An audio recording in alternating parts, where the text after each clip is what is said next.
These real estate investing strategies that I'm going to be talking about that do not involve having to go the traditional route and use a bank could be the difference between you scaling your portfolio to a point you never imagined and sitting on the sidelines. So you'll want to stick around. There's a point in every investor's journey where you become stuck. Stuck trying to grow your rental portfolio because you lack money, stuck in analysis paralysis, or just stuck not knowing what the next move should be. In these situations, you either find a way or you find an excuse. And if I'm being honest with you, recently I have been sitting on the sidelines and making excuses when I shouldn't have been. Over the past year and a half, my wife and I have stayed at about 6 rental units and we haven't grown our portfolio. We were juggling career changes, we were being accustomed to being new parents, and on top of that, I was making excuses that we just didn't have the money in order to invest in real estate at the time. And it's ironic because the very first rental property that we purchased that officially made me a real estate investor was a duplex that we purchased when we didn't have any money, we didn't go through bank financing, and crazy enough, I was a junior in college that didn't have a full-time income. And yet that same property was the best financial move that I've ever made because it got me into real estate investing and I took action. So I'm taking a stand, no more excuses, so let's get into how all of us can invest in real estate safely and while avoiding the banks. Now don't get me wrong, we will need money in order to invest in real estate. If anyone tells you you can invest with no money, they're lying to you. The real question is, where do you get your money?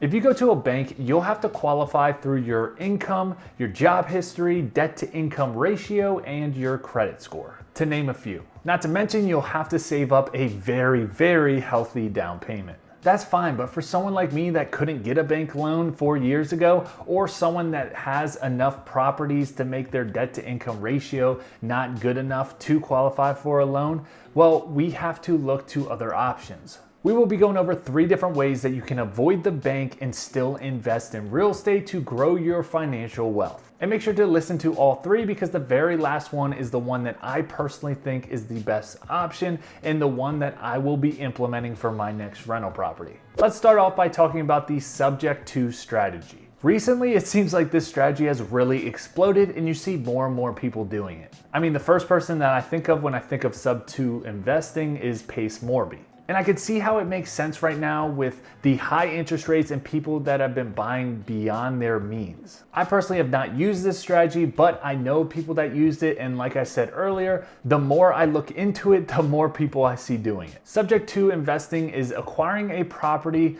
while leaving the existing debt and liabilities in place. It can be a very creative way to enter into a business opportunity or property. But just like any investment strategy, there is risk. So an example of subject to, let's say that there's a property that's worth $300,000 and the people owe $270,000 still on that property. But they locked in a 2.6% interest rate because they bought at the perfect time. That would put them at around $1,080 for their principal and interest. Let's just tack on your taxes and insurance. And let's say all in, they're about $1,500 per month with their principal, interest, taxes, and insurance. Unfortunately, their job is taking them away, so they will have to sell this property and they do not at all want to be landlords. If they were to list on the market, they would have to pay agent fees and maybe some seller concessions, which will probably put them at breaking even or maybe losing a little bit after the sale of the property. But this is where you come in. If you can rent out this property for, let's say, $2,000 is the rental market rate for this specific property, well, that means that after the principal, interest, taxes, and insurance, you still have $500 of cash flow after everything. So what you would do to make it enticing to the seller is to offer them subject to financing to where you would take over their $270,000 loan at 2.6 interest rate and then also give them a $30,000 check or maybe even less. You are picking up their loan just where they left off and nothing has changed. You keep the interest rate, you keep the debt, and you keep the cash flow. Now you will want to make sure that the loan originator that gave them the loan in the first place is okay with this, or in the contract it says that you can do subject to financing, just because if not, they could call the loan due right when you start taking over the payments, and that means you would have to pay the whole loan all at once. Honestly, right now in my career, it doesn't seem like a strategy that I want to pursue, but that doesn't mean that that can change. This second way is actually the way that I purchased my very first rental property, which is seller financing. I love seller financing, and when you can find a seller that's willing to do this strategy, you can make it beneficial for both of you. This allows you to negotiate below market rates as well as extended periods of time to pay it off. For example, I believe that I purchased my very first property for $67,000. I put $6,500 down, and the $62,500 I ended up seller financing at a 4.5% interest rate. And after everything, I was making about $400 a month. Now you might be thinking, Evan, you mentioned earlier that this was the best financial decision that you've ever made and you're only making $400. The reason that it was the best financial decision that I've ever made is because I took action. It was the first step in real estate investing. And from there, it propelled my portfolio to 6 units and over $1 million worth of real estate owned. And without that first deal, you know what? I don't know if I'd even be here. The one thing I do want to point out that if you're going after a fully paid off property, then great, you can negotiate the full amount for seller financing. But a lot of people actually do not know that you can do seller financing as a down payment if a property does have a mortgage on it. I actually used this on another duplex that I purchased, meaning that you can seller finance, let's say 20% of the deal and use that as a down payment if you go to a small commercial bank that allows it. And then from there, they will give you a loan for the remainder amount. Now the second option with seller financing, you will have to use a bank though. Now this last way to avoid the banks and invest in real estate is one that I'm going to implement in my own business, and I think it's the best scenario for me, myself personally, so maybe it would be for you as well. And that is to use OPM. That stands for other people's money. Now this is either through a private money lender or a hard money lender. Now these two lenders will lend based off of your real estate experience, your credit score, and how good of a deal that you have.